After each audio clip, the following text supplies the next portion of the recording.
Hello and welcome to this edition of FYI Weekly, your official source for City of Greensboro news and information. The Greensboro City Council approved the sale of city-owned property on John Demery Drive to Prosperity Alliance and True Homes. The developers will purchase the land for $270,000 to build 15 single-family homes on the site. Selected from a pool of 5 applicants by a review committee composed of city housing staff, community residents, and a city council member, the developer's proposal includes 11 two-story and 4 single-story homes. Assistant City Manager Nasha McCrae said Prosperity Alliance and True Homes will deliver attainable housing aligned with the city's vision for diverse, neighborhood-scaled housing. The development will serve a broad range of household incomes. The city plans to provide down payment assistance of nearly $650,000 to support qualifying residents who purchase the homes. These homes will be sold at cost to ensure essential workers, first responders, teachers, and other community heroes have the opportunity to purchase a home in the neighborhoods where they live and work. Before the sale is finalized, the city will demolish existing buildings on the property to prepare the site for construction. The estimated total development cost after demolition is approximately $4 million. Interested homebuyers can contact the Housing Consultants Group at 336-850-4043. For more information about the city's plans to invest in diverse, attainable housing, visit the city's website. The Greensboro History Museum achieved reaccreditation from the American Alliance of Museums, the highest national recognition afforded to the nation's museums. The Greensboro History Museum is one of only 28 museums accredited in North Carolina. The museum has been accredited since 1984, and to maintain that status must undergo a reaccreditation review every 10 years. Alliance accreditation brings national recognition to a museum for its commitment to excellence, accountability, high professional standards, and continued institutional improvement. Accreditation is a rigorous but rewarding process that examines all aspects of a museum's operations. To earn accreditation, a museum first must conduct a year of self-review and then undergo a site visit by a team of peer reviewers.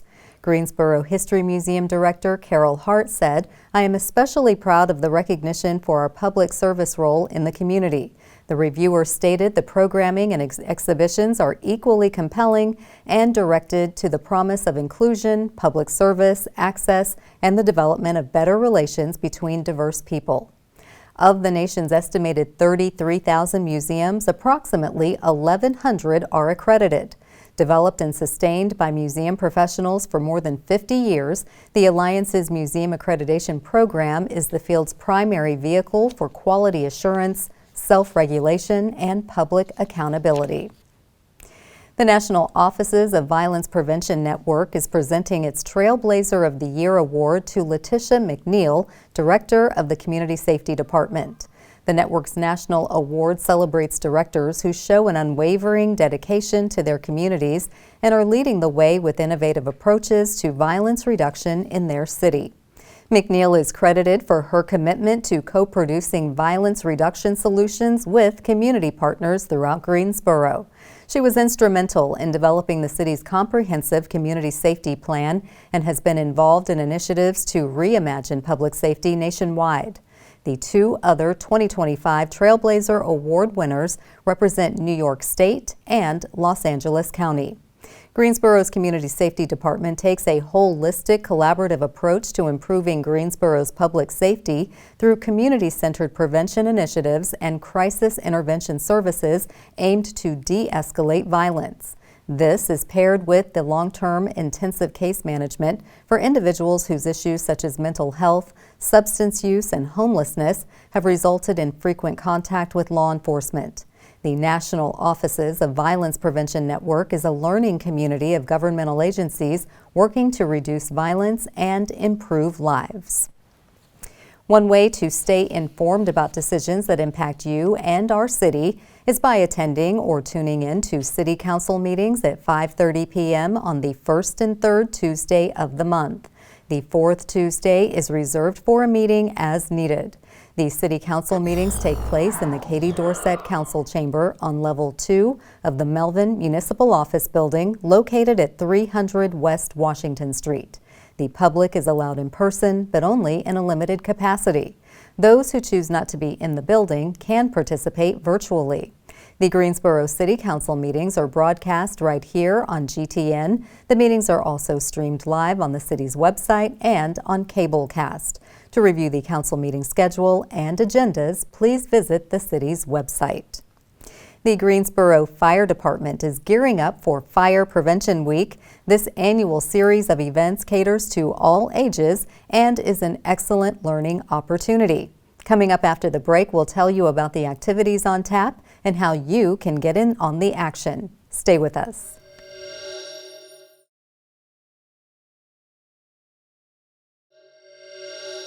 Welcome back to FYI Weekly. It's time to mark your calendars for Fire Prevention Week. The Greensboro Fire Department is placing the emphasis on safety. Joining me now to tell us about the activities on tap is Matt Grosclose. He is the Fire and Life Safety Educator for the Greensboro Fire Department. Hello, Matt. Welcome back. Hi, Carla. Good to see you. Good to see you. So this time we're talking about batteries and the danger that can be associated with them if they're not disposed of properly. So tell us about why. Why can that be a problem? Well, this year's theme is Charge into Fire Safety, and that comes from charging your batteries properly and making sure that they're stored properly and disposed of properly. And that's in specifically lithium-ion batteries, anything that can be recharged. They have to be charged on a flat surface, they have to be in a well-ventilated area, only using the charger that the manufacturer recommends for it.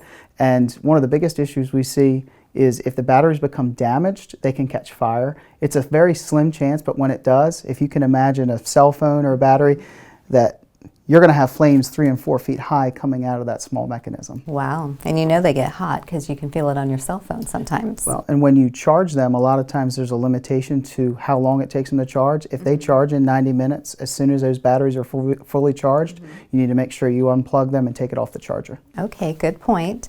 So what kinds of batteries pose the greatest fire risk in the landfill or a recycling center? Anything from your home. So these are batteries like the one behind me here that would be used for a weed eater or a leaf blower, cell phone batteries, everything else like that. And if they're not disposed of properly, say they're put in the regular trash, when they go into the trash truck, if the trash truck is compacting them, they could catch fire when they become damaged. Okay, and that would be a big fire because all the trash is already in there.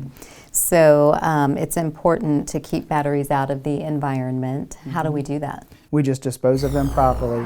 There's actually a location here in the city of Greensboro, EcoFlow at 2750 Patterson Street. You can just drive right up, just show that you're a resident from the area. They'll take it. You don't have to get out of your car. They'll take them for you and they'll properly dispose of them. Very convenient. I like it. Drive by and keep it environmentally safe. And what happens if the batteries are taken out of the safe disposal site that you just mentioned? If they're taken out of the safe disposal site and not disposed of properly? Like where do they go after that? They take them somewhere else. Okay. To make sure they're disposed of properly. Okay, so we just keep it moving. Yeah. And how can individuals prevent battery-related fires or environmental hazards altogether? Altogether, one of the biggest things is make sure that you don't damage them. Chances are your cell phone or anything else like that, it's not going to hurt you if it's sitting right there on the counter, but once it becomes damaged, that's when we see the biggest issue, and they go into what's called thermal runaway. Okay. Is there anything else we need to know about these batteries before we wrap it up? Well, for sure you want to make sure that you charge them properly is one of the biggest things. When people leave them on the charger too long, we've seen fires with e-bikes and scooters and everything else like that. People will leave them on the charger overnight in the corner and then they overheat. Oh, goodness. Okay, so we don't want any unnecessary fires, so just monitor the charging. And most things are charging very quickly now. Correct. Good, good. Well, Matt, thank you. You always stop by and give us great prevention information, and I know that this is something people can relate to because we have all kinds of battery-operated things. So do come back and give us other tips on how we can stay safe. Very good. Thank you. Thank you. Coming up after the break, we'll showcase our department spotlight, but first, prepare to mark your calendars for the places to go and things to do on the town. I'm Dave, and here are some special events happening this week on the town. Stand-up comedian and renowned storyteller Ali Sadiq brings his In the Shadows tour to the Tanger Center October 3rd. Sadiq broke onto the comedy scene on HBO's Def Comedy Jam and was named Comedy Central's #1 comic to watch in 2013. Since then, he's become a YouTube sensation with his 4-part series, The Domino Effect. Get tickets at tangercenter.com. Daniel Barksdale's The Family Reunion, the stage play, visits the Odeon Theater at the Greensboro Complex October 4th. It's a story about a man who schedules a last-minute family reunion to share important news about his life, only to find each member's baggage of hurt, betrayal, and addictions overshadows his big news. Get tickets at the box office or online at gsocomplex.com. The city's Parks and Recreation Department hosts a pumpkin paint party October 5th at the Moorhead Park Trailhead. All ages are invited to decorate a pumpkin masterpiece to take home while sipping on warm apple cider or hot chocolate and enjoying sweet cookies. Small pumpkins and painting supplies are provided. Register and learn more at greensboro-nc.gov.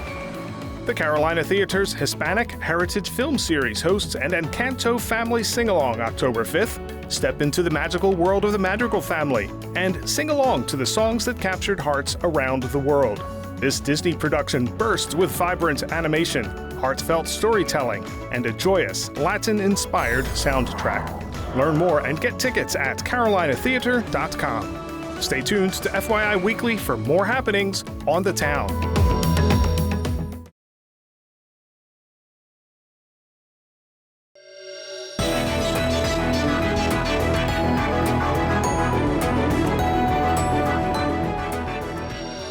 Welcome back. The City of Greensboro has more than 20 departments and several divisions committed to serving you, our residents, and visitors. Let's go behind the scenes in our department spotlight.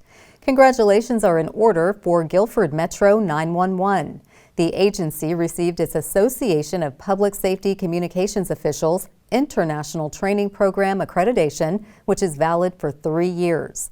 The program is an initiative of Project 33, which established the National Public Safety Telecommuter Training Standard. It paves the way for public safety agencies to have training programs accredited to meet American national standards. Each agency's curriculum, training materials, and supporting documentation is evaluated for compliance. Melanie Jones, Executive Director of Guilford Metro 911, said, "I am very proud of our training team for managing this process. I also recognize our Emergency Communications Division, who are always striving to be the best 911 center in our industry." All accredited agencies, including Guilford Metro 911, will be recognized at the next association conference. Founded in 1935, APCO International is the world's oldest and largest organization of public safety communications professionals. The 40,000 membership includes those who manage, operate, build, and support public safety communication systems for law enforcement, fire, emergency medical, and other public safety agencies. Coming up after the break is our Way to Go GSO shout out. Stay with us.